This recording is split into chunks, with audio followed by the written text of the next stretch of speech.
When you talk about Shiva, there is no parentage, there is no place of birth. It's very common to refer to Shiva as Yaksha Swarupa. Yakshas means always those kind of beings which are not human.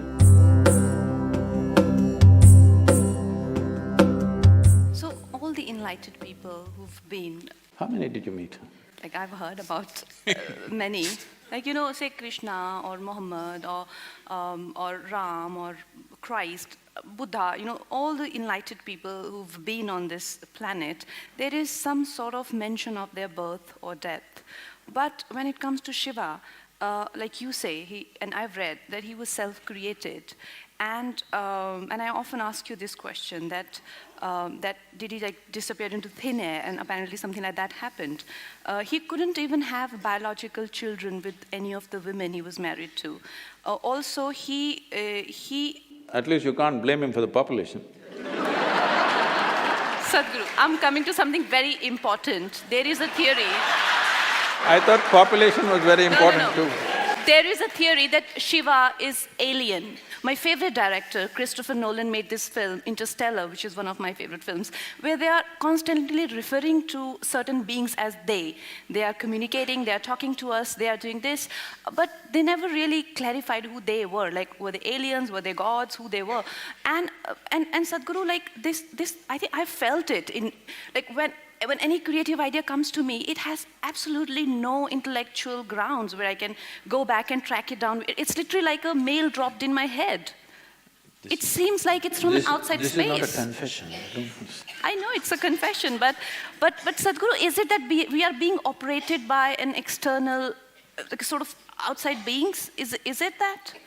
Well, people who have no faith in human intelligence are looking up that intelligence will come from somewhere else.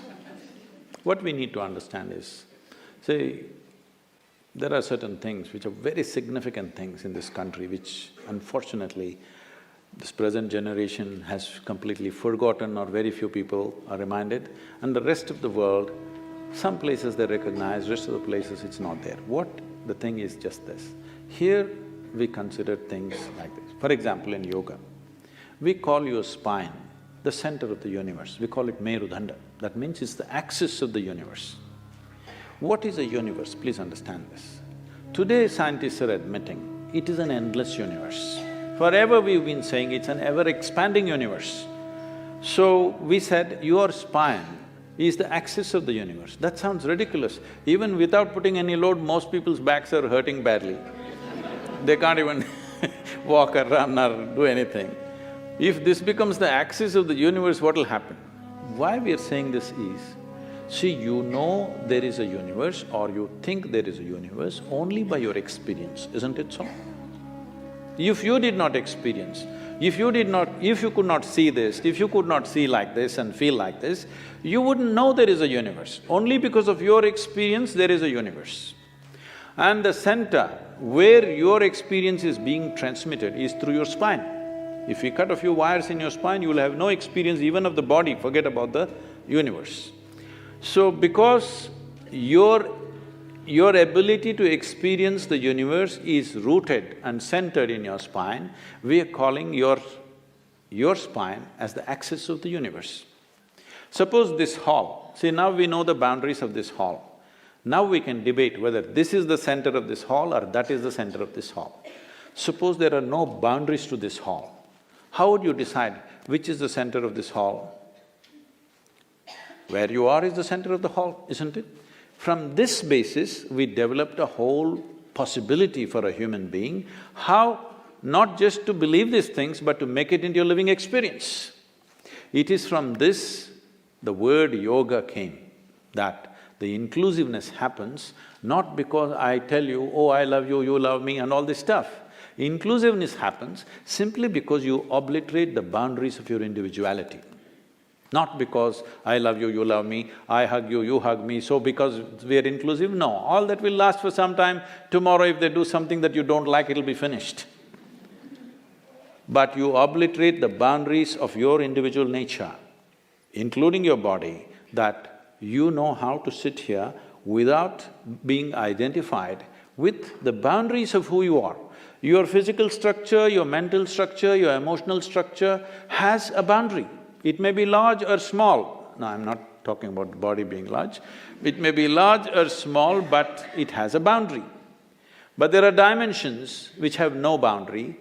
What doesn't have a boundary is non-physical in nature. So our focus has always been on that dimension, which is non-physical.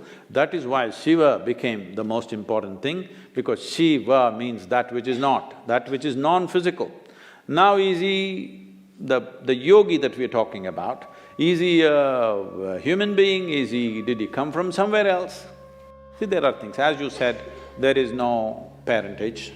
When you talk about Shiva, there is no parentage, there's no place of birth, nobody saw him as a young boy to grow up. All the time when we saw him, he was about the same age.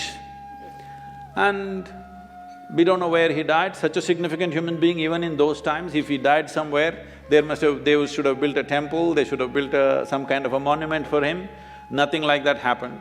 So there is no birth, there is no death, there is no parentage, there is no siblings, there is no anything to prove that he was here. Does it mean to say we can assume he came from somewhere?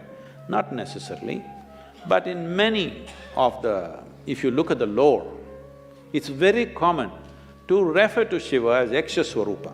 This means, Yakshas means always those kind of beings which are not human, but who supposed to have existed in the natural environment in this planet, in the forests and other things. Whatever we were referring to, some kind of beings or creatures or whatever you want to call them, who are not human in nature. So many times in the lore, you will see any number of songs and other things talking about Shiva as a Yaksha Swarupa. So there are many things which point, but there is no specific proof that he came from elsewhere.